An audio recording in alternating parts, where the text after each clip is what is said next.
Hello, everyone. Welcome back to Iggy's Toy Parade and Soldier Review. This is your host, Iggy, and I want to give a shout out to those of you who've recently subscribed and joined the Iggy Army. I appreciate your interest in what I'm doing here. And today we'll be talking a little bit about Galoob toys.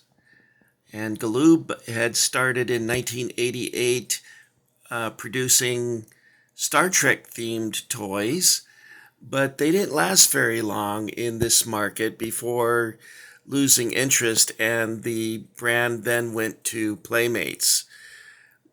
The company was started by Louis Galoob and his wife Barbara in 1957, and they were producing it's hard to believe, but a monkey made of tin that was banging two cymbals together. And it's hard to believe that something like that would sell nowadays, but it was a minor hit for them. And they also got into the stationery business, probably at the behest of his wife, Barbara.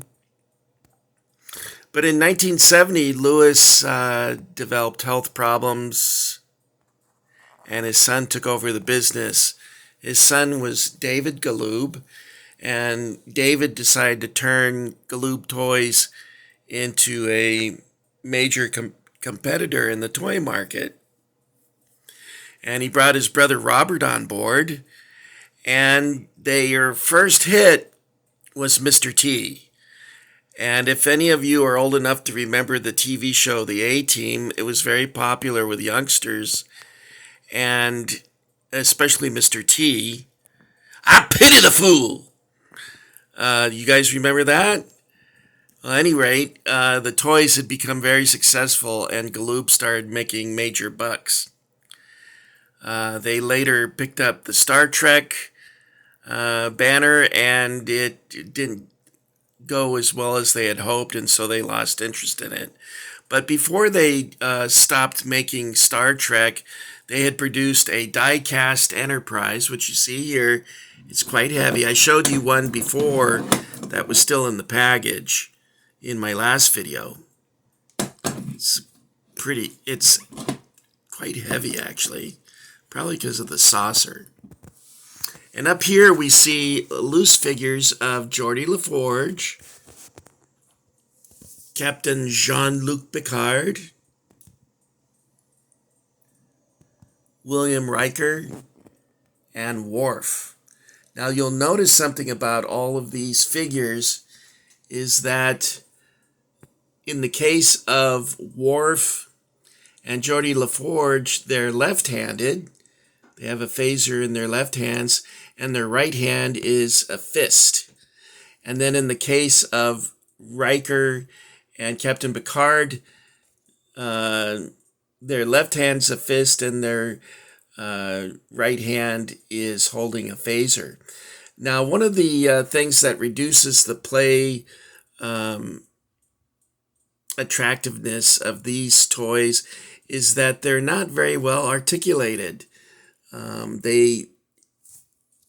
Their arms swing, but they don't bend at the elbow, and their legs have a joint at the knee, which means they can be seated. And I think their heads their heads don't even turn. So it has 4 points of articulation, which is kind of limited. Now these figures up here are the carded ones that I found in various places on clearance.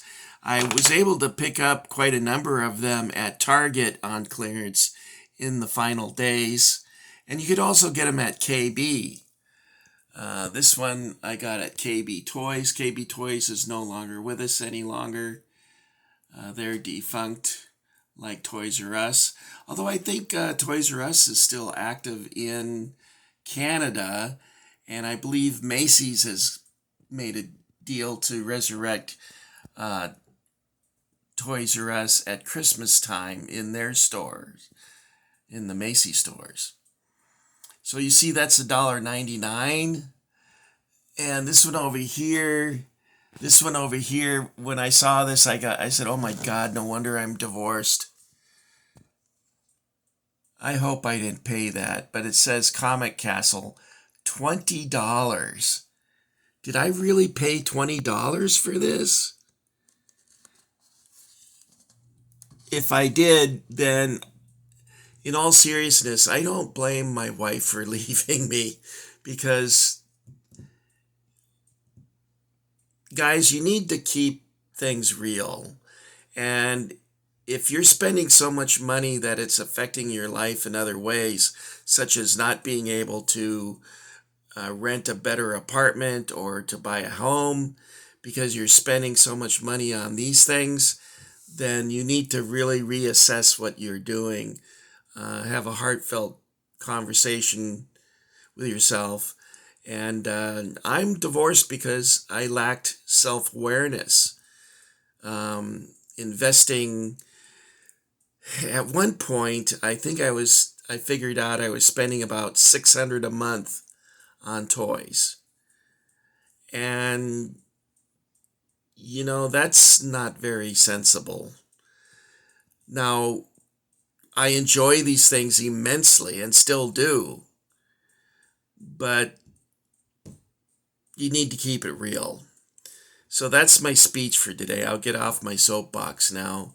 I just don't want any of you to fall into the trap that I did.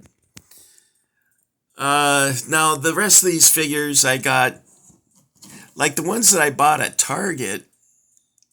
Here's another KB one that I bought for $3.99. The ones I bought at Target, I think I got for 88 cents. So that was a pretty good deal. So I was kind of bummed out that they discontinued. Now let me show you the back of the card, and we can show you what they did produce before the end. Here's all the figures they made. I've got all these figures except the Ferengi, and I saw him on eBay for $35, and I said, well, let me think about that for a second. No. The Phaser and the Enterprise, I had a couple of those, and I had this out of the package, and also one carded. And here's the figures that I have. I showed you Tasha Yar in one of my previous videos. The only one I didn't get was the Ferengi. Evil Ferengi leader. I remember a critic complained that the Ferengi were a disgusting stereotype. And someone asked him, well, what is it a stereotype of? And I was really shocked when he said Jewish people. And I'm like, oh my God. He just openly admitted that he was an anti-Semite in the interview. Anyway, so that looks like Geordi LaForge is taking a nap. Another thing that's reduces the play value is they don't stand very well. I think you can buy bases for them that they can attach to. See those holes in the heel? You can attach that to either one of these legs to a base. And I did buy some of those. They're just like a round plastic wafer that has a little nib or knob on it that you can put their heel of their foot into. Okay, guys, that's it for Star Trek for a little while anyway. I still have some Star Trek play sets that are quite substantial to show you, but I haven't found them in storage yet. There's still a lot of stuff in there. I was there yesterday, and anyway, this is the last of the Star Trek in the one tub that I found.